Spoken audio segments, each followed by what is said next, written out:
आप सभी को नमस्कार। आज आपके सामने economics by D Kumar channel अर्थ विषय का जो सबसे अच्छा चैनल है, अच्छा विश्लेषण का माध्यम है, आप सभी के सामने हम लेके आए हैं मौद्रिक नीति। मौद्रिक नीति क्या है, उसकी कार्यविधियाँ क्या है, उसकी रणनीति क्या है। आपके सामने मुद्रा, बैंकिंग, जो मैक्रो इकनॉमिक्स का पार्ट है, उसका एक महत्वपूर्ण चैप्टर है बच्चों, मौद्रिक नीति। भारत में मौद्रिक नीति का अपना महत्वपूर्ण रोल है, पूरे विश्व में मौद्रिक नीति का अपना एक महत्वपूर्ण रोल है। आप इस चैप्टर के अंतर्गत ये देखेंगे कि मौद्रिक नीति क्या है, इसकी वर्क स्ट्रेटजी क्या है, किस तरह से मुद्रास्फीति और अस्फीति को ये किस प्रकार से कंट्रोल करता है, किस प्रकार से क्रेडिट को एक्सपेंशन मौद्रिक नीति के माध्यम से किया जाता है। ये सारी बातों का अध्ययन आपसे करेंगे। हमें ये पता है कि आप बड़े बेसब्री से इंतज़ार कर रहे होंगे कि सर कब मौद्रिक नीति पढ़ाते हैं। धीरे धीरे हम आपको सारे चैप्टर पढ़ाएंगे और आप चैनल को ज़रूर सब्सक्राइब कर लें, लाइक भी करें, कमेंट भी लिखें, अपनी प्रॉब्लम भी लिखें और हम आपको एक एक करके आपकी प्रॉब्लम ज़रूर सॉल्व करेंगे। बहुत ज़रूरी हो तो हमारी मेल आईडी economicsdkg@gmail.com पर आप मेल करें, अपना मोबाइल, अपना नाम, अपनी क्वेरी, हम आपसे संपर्क करेंगे, आपकी क्वेरी को निश्चित रूप से रिजॉल्व करेंगे। तो आइए हम आगे बढ़ते हैं। मॉनेटरी पॉलिसी पर क्या है मित्रों, प्यारे बच्चों, दोस्तों, जो भी आप इस चैनल को देख रहे हैं, चाहे हमारे साथी अध्यापक या बच्चों, आप ये समझें मौद्रिक नीति से क्या तात्पर्य है। देखिए, मौद्रिक नीति का आशय केंद्रीय बैंक की उस नीति से है जिसके द्वारा किसी भी देश में मुद्रा की साख एवं मुद्रा की मात्रा की को प्रसार पर नियंत्रित किया जाता है। अर्थात जो मॉनेटरी पॉलिसी है वो मुद्रा की मात्रा, साख की मात्रा को नियंत्रित करता है। अगर मुद्रा की मात्रा ज़्यादा इकॉनमी में फ्लो करती है तो उसको कंट्रोल करता है। कम अगर मुद्रा की मात्रा है तो निश्चित रूप से उसको फ्लो करने का प्रयास करेगा। उसकी पॉलिसी है, उसके रेट्स हैं, हम आगे आपसे चर्चा करेंगे किस प्रकार से ये काम होते हैं। केंद्रीय बैंक अर्थव्यवस्था में सुधार एवं विकास के लिए मौद्रिक सिद्धांतों को व्यवहारिक रूप प्रदान करता है। किसी भी देश का केंद्रीय बैंक उस देश के विकास को आगे बढ़ाने के लिए, उस देश के विकास को आगे ले जाने के लिए एक व्यवहारिकता प्रदान करता है, एक पॉलिसी जनरेट करता है। सरल शब्दों में हम कह सकते हैं मौद्रिक नीति आर्थिक नीति की वह दिशा है जिसमें कुछ निश्चित उद्देश्यों की प्राप्ति के लिए मुद्रा एवं साख की मात्रा, उसके उपयोग तथा ब्याज दर को नियंत्रित करने के उपाय किए जाते हैं।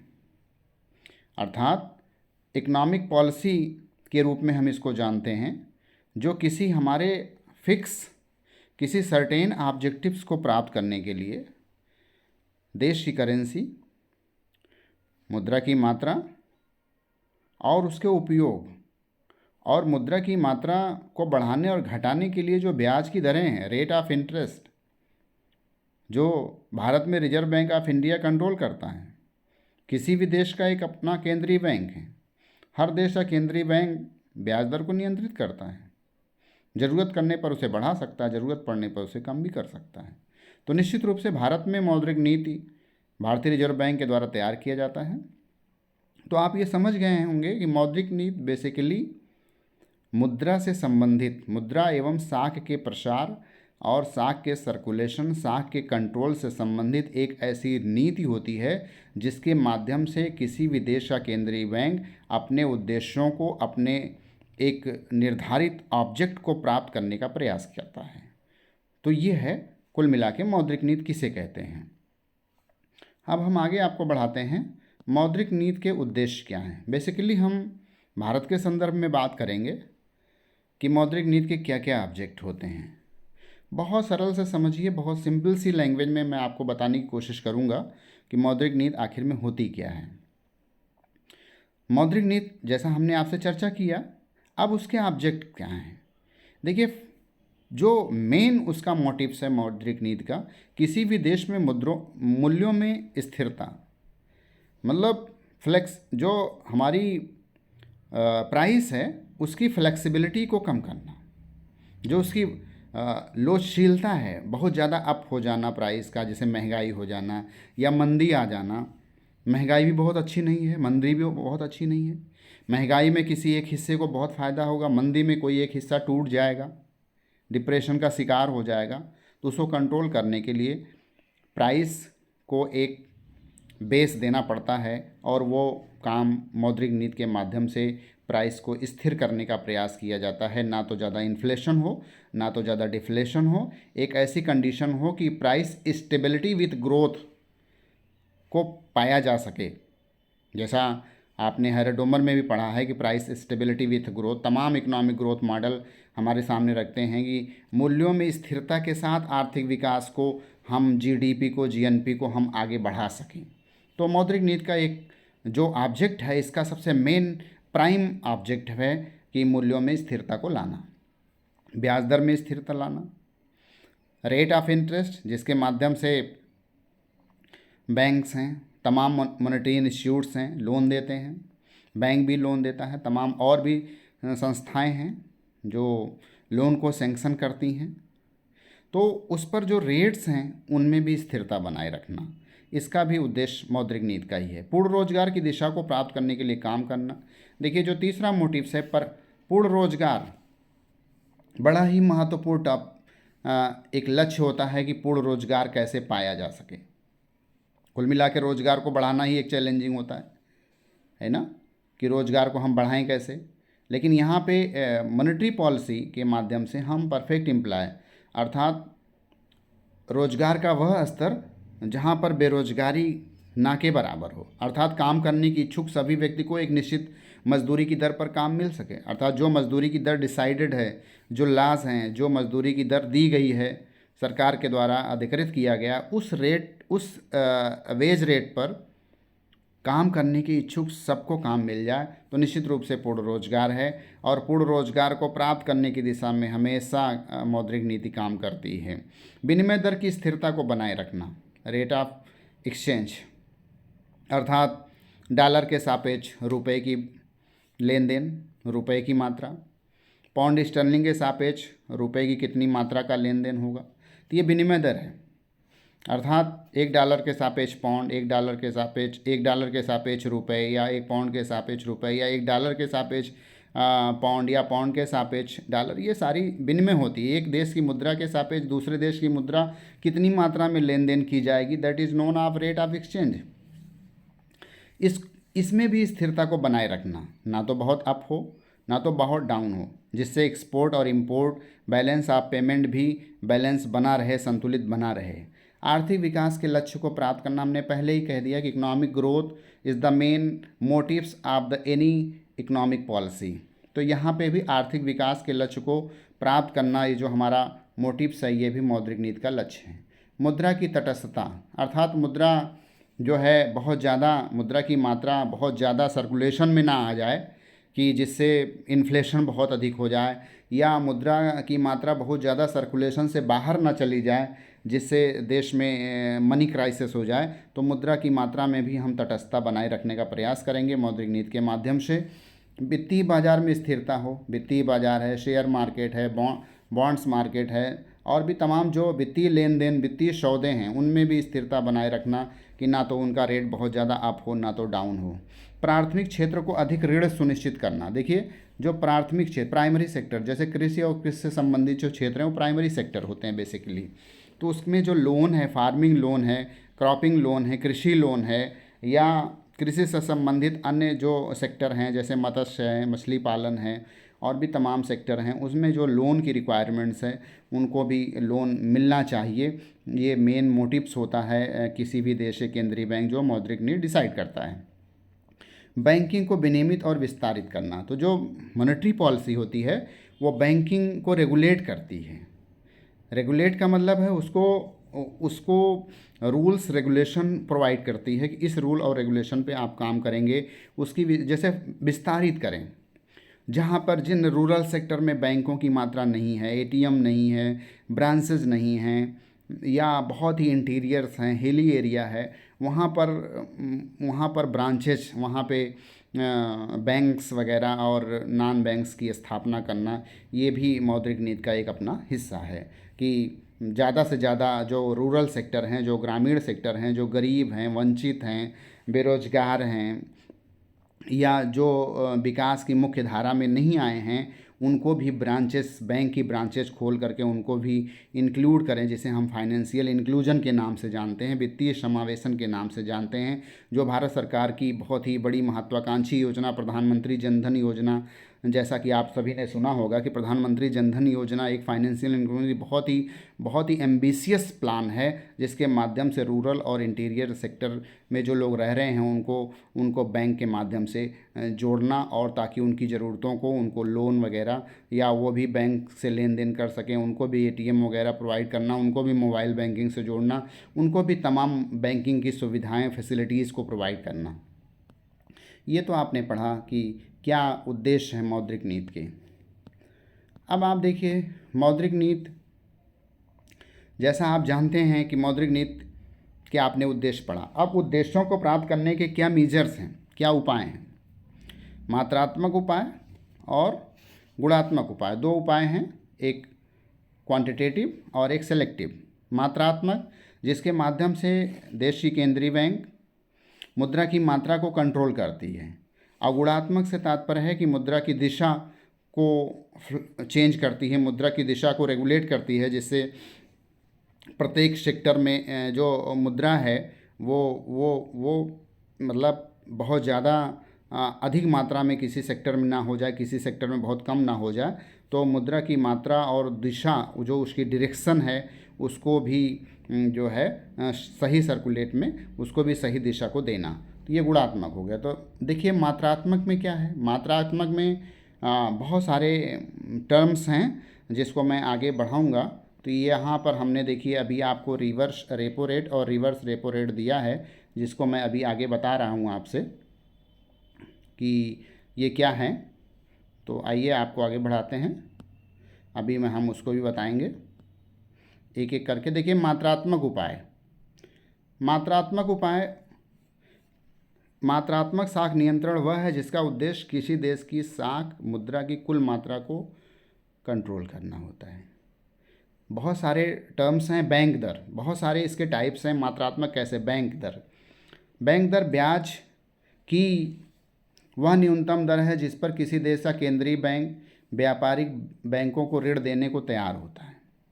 बैंकों को भी ऋण लेना होता है, तो एक रेट ऑफ इंटरेस्ट पर, जिस रेट ऑफ इंटरेस्ट पर केंद्रीय बैंक बैंकों को उधार देता है वो बैंक रेट, इसे रेट ऑफ डिस्काउंट भी, इसे पुनर्कटौती की दर भी कहते हैं। अर्थात बैंकों को अपनी जमा राशि का एक हिस्सा रिजर्व बैंक के रूप में भी रखना पड़ता है। यदि आरबीआई ऋण लेने की गतिविधि को कम करने की योजना बनाता है तो वह इन बैंकों की जमा राशि का बढ़ा हुआ अपने पास हिस्सा, अगर केंद्रीय बैंक चाहता है कि सर्कुलेशन ऑफ मनी कम हो, तो बैंकों से कहेगा कि आप ज़्यादा हिस्सा, ज़्यादा आपको उसको बैंक दर बढ़ा सकता है वो, और बैंक दर जब बढ़ाएगा तो उनको ज़्यादा पार्ट रखना पड़ेगा। तो आप ये देखिए कि बैंक दर, ये आपने समझा। खुले बाजार की क्रियाएं, आरबीआई ओपन मार्केट ऑपरेशन। तरलता को, देखिए भारत में आरबीआई है इसलिए रिजर्व बैंक ऑफ इंडिया तरलता को नियंत्रित करने के लिए बाजार से सरकारी प्रतिभूतियों को खरीदता और बेचता है। जो मुद्रा की मात्रा है उसको कंट्रोल करने के लिए, उसको रेगुलेट करने के लिए सिक्योरिटीज़ को हम खरीदते और बेचते हैं, जिसका मुख्य उद्देश्य अल्पकालिक ब्याज दरों में बदलाव के लिए आरक्षित जो हमारे पास रिजर्व फंड है उसके स्तर को विनियमित करना होता है। जिसके अलावा अब आरबीआई प्रतिभूतियां खरीदता है, अगर आरबीआई परचेज करता है तो निश्चित रूप से अर्थव्यवस्था में तरलता की स्थिति से राहत मिलती है। अगर ज़्यादा अगर आपको लिक्विडिटी ज़्यादा इकॉनमी में देनी है तो आरबीआई सिक्योरिटीज़ को परचेज करेगा तो ज़्यादा चली जाएगी। अगर उसे कम करना है तो इसका जस्ट रिवर्स भी कर सकता है। तो ये है ओपन मार्केट ऑपरेशन। तो खुले बाजार की क्रियाओं में बैंक, जो हमारी रिजर्व बैंक है या किसी भी देश का केंद्रीय बैंक है, वो सरकारी प्रतिभूतियों को खरीदता और बेचता है, जिसके माध्यम से जो तरलता है वो रेगुलेट होती रहे। देखिए नकद निधि अनुपात में परिवर्तन। CRR कैश रिजर्व रेशियो क्या है? आप कैश रिजर्व रेशियो से आप क्या समझते हैं? तो देखिए कैश रिजर्व रेशियो के तहत सार्वजनिक, निजी और विदेशी बैंक जो भी किसी देश में काम कर रहे हैं, वाणिज्यिक बैंकों को अपनी जमा राशि का हिस्सा रिजर्व के रूप में RBI के पास रखना होता है। तो जिस रेट पर वो RBI के पास रख रहे हैं वो CRR है। जैसे 4%, 5% पर वो अपने पास सुरक्षित रखते हैं। किसी भी देश का केंद्रीय बैंक रिजर्व बैंकों का, वाणिज्यिक बैंकों का, व्यापारिक बैंकों का, विदेशी बैंकों का, निजी बैंकों का, सार्वजनिक बैंकों का एक परसेंटेज भाग अपने पास रखेगा, जिसे आप CRR कहते हैं। अगर कंट्रोल करना है तरलता को, ज़्यादा परसेंट रखेगा। अगर इकॉनमी में सर्कुलेशन बढ़ानी है तो कम परसेंट रखेगा। इन्फ्लेशन रोकना है तो वो CRR बढ़ा सकता है, इन्फ्लेशन कम करना है तो घटा सकता है। तरलता अनुपात में परिवर्तन। प्रत्येक बैंक को अपनी परिसंपत्तियों का एक निश्चित अनुपात नकदी या तरल संपत्तियों को SLR है, स्टेचुरी लिक्विडिटी रेशियो, जिसे तरलता अनुपात कहते हैं। बाजार में साख के प्रवाह को कम करने के लिए केंद्रीय बैंक तरलता अनुपात को बढ़ा सकता है। SLR एक वैधानिक तरलता अनुपात है जो बैंकों से कहता है कि भाई 1% आप इसका, एक जो जनता की जमाएं हैं उसका एक निश्चित प्रतिशत भाग आप अपने पास सुरक्षित रखें, उसको आप किसी भी रूप में ऋण के रूप में प्रोवाइड, किसी भी कस्टमर्स या मार्केट में या पब्लिक को आप प्रोवाइड नहीं करेंगे। तो अगर महंगाई को बढ़ाना है, महंगाई को कम करना, सपोज दैट, तो निश्चित रूप से SLR की रेट बढ़ जाएगी। अगर महंगाई को, मगर मुद्रा की मात्रा बढ़ानी है तो SLR कम कर देगा, SLR की दरें घटा देगा। तो ये आपने समझ लिया कि तरलता। अब हम इसी को जस्ट आगे लिए चल रहे हैं, जो हमने पीछे छोड़ा है, रीपो रेट। रीपो रेट क्या है? देखिए ये मात्रात्मक मुद्रा परिमाण नियंत्रण का एक तरीका है। रीपो और रिवर्स रीपो बहुत ध्यान से समझें। वह ब्याज की दर है जिस पर रिजर्व बैंक एक दिन रात की तात्कालिक आवश्यकता को बैंकों को नकदी उपलब्ध कराता है, मतलब 1 डे के लिए जिस रेट पर नकद उपलब्ध कराता है। कई बार अपने रोज़मर्रा के कामकाज के लिए बैंकों को बड़ी रकम की ज़रूरत पड़ जाती है, तो ऐसी स्थिति में जिस रेट में उनको बैंक है भाई ठीक है 1 डे के लिए आपको इतना, जिसे हम काल मनी मार्केट भी कह सकते हैं, तो 1 डे के लिए जिस रेट्स पर प्रोवाइड कराएगा तो इसे हम रेपो रेट कहते हैं। ऐसी स्थिति में देश के केंद्रीय बैंक से ऋण लेते हैं, अर्थात जो बैंक होते हैं वो देश के केंद्रीय बैंकों से ऋण, जैसे उनको तत्काल ज़रूरत पड़ती है। तो कुल मिला कहते हैं कि मतलब एक बिल्कुल 1 डे के लिए जो रेट्स तय होते हैं कि इस रेट पर हमको उधार लेना है, वो रेपो रेट हैं। इस तरह के ओवरनाइट रेट पर रिजर्व बैंक जिस दर से उनसे ब्याज वसूल करता है उसे रेपो रेट कहते हैं। तो मतलब कुल मिला के ये तरलता को नियंत्रित करने का एक अच्छा, एक बहुत ही शॉर्ट टर्म का तरीका है। बहुत तत्काल रूप में तरलता की मात्रा को इससे कंट्रोल किया जाता है। रिवर्स रेपो दर। रिवर्स रेपो दर एक वह दर है जो रिपो का उल्टा होता है, जस्ट उसका रिवर्स होता है, इसीलिए इसको रिपो रेट कहा जाता है, रिवर्स रिपो रेट। कि ये रिवर्स रिपो रेट आखिर में है क्या? अर्थात जब कभी बैंकों के पास दिन भर के कामकाज के बाद बड़ी धनराशि बच जाती है, जब उनके पास कामकाज के बाद जब बहुत बड़ी मात्रा में धनराशि बची रह जाती है, तो वो उसे रिजर्व बैंक में जमा कर देते हैं, जिस पर उन्हें रिजर्व बैंक ब्याज दे देता है। रिजर्व बैंक इस ओवरनाइट रकम पर जिस दर से ब्याज देता है उसको जस्ट रिवर्स रिपो रेट। अगर भाई बैंकों के पास बहुत ज़्यादा पैसा बच गया तो बैंक के पास, केंद्रीय बैंक के पास जमा कर देते हैं, और जिस रेट पर वो जमा करते हैं वो रिवर्स रेपो रेट कहता है। ये दोनों बहुत ही शॉर्ट टर्म में, जिसे हम काल मनी मार्केट के रूप में भी जानते हैं, शॉर्ट टर्म में इसको कंट्रोल करते हैं सर्कुलेशन ऑफ करेंसी को। तो ये आपने समझा रिवर्स और रिवर्स, बहुत ही सिंपल भाषा में हमने समझाने की कोशिश किया है। डिस्क्रिप्शन बॉक्स में भी हम इसको आपके सामने देंगे। तो हमारा आपसे रिक्वेस्ट है कि इस चैनल को ज़रूर से ज़रूर सब्सक्राइब कर लें, लाइक करें, और जितना ज़्यादा शेयर कर सकते हैं शेयर करें, ताकि ज़्यादा अर्थशास्त्र के विद्यार्थियों का इसका फ़ायदा मिल जाए, और अर्थशास्त्र के अतिरिक्त जो तैयारी कर रहे हैं उनको भी इसका बेनिफिट मिल जाए। अब आप देखिए चयनात्मक साख नियंत्रण। चयनात्मक साख नियंत्रण क्या होता है? देखिए सेलेक्टिव क्रेडिट कंट्रोल क्या है? विभिन्न ब्याज दरें तथा कटौती की दरें, जैसे हमने कहा कि ड्यूरेशन चेंज करना है तो ब्याज की दरें चेंज कर सकती है। साख की राशनिंग, मतलब साख को डिसाइड कर सकती है भाई हम कितनी मात्रा में साख जो है एक उसका एक फिक्स कर देगा कि हाँ इन व्यक्तियों को इन कैटेगरीज़ को इतनी इतनी मात्रा में हमें साख जो है प्रसार करनी है। प्रचार प्रसार प्रत्यक्ष कार्रवाई, अगर मान लीजिए इसके बाद भी अगर जो है डायरेक्शन या सर्कुलेशन कंट्रोल नहीं होता है तो रिजर्व बैंक या किसी भी देश का केंद्रीय बैंक प्रत्यक्ष कार्रवाई भी कर सकता है। प्रत्यक्ष मतलब नैतिक दबाव बना सकता है बैंकों के ऊपर, नहीं आपको इस रेट पर ही यहाँ पर इस रेट पर इन अपर क्लास को देना है, इस रेट पर लोअर क्लास को रखना है, मतलब विभेदात्मक ब्याज की दरें वो डिसाइड करा देगा और उन पर दबाव भी बना सकता है।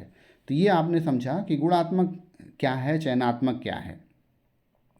अब आप देखिए मैंने यहाँ पे कुछ आपको बहुत ही, जो तैयारी कर रहे हैं बच्चे, जो BA MA में बच्चे हैं उनको तो फ़ायदा ही होगा, जो प्रिपरेशन कर रहे हैं वो भी बच्चे ज़रा समझें वर्तमान में करंट बैंकिंग रेट्स क्या हैं। देखिए CRR 4.5%, SLR 18%, जो हमने आपको समझा। बेस रेट देखिए, जो बैंकों का बेस रेट है वो 8.95 से 10% 10%। देखिए ओवरनाइट MCLR, जो अभी आपको बताया कि 1 रेट्स के लिए जो समझौते होते हैं वो 7.95% से 8.50%। सेविंग डिपॉजिट, देखिए डिपॉजिट सेविंग पर है 2.7 से 3%। टर्म डिपॉजिट 1 ईयर से ज़्यादा पे 6% से अधिक है बच्चों, 7.25 है। 6% से लेके 7.25।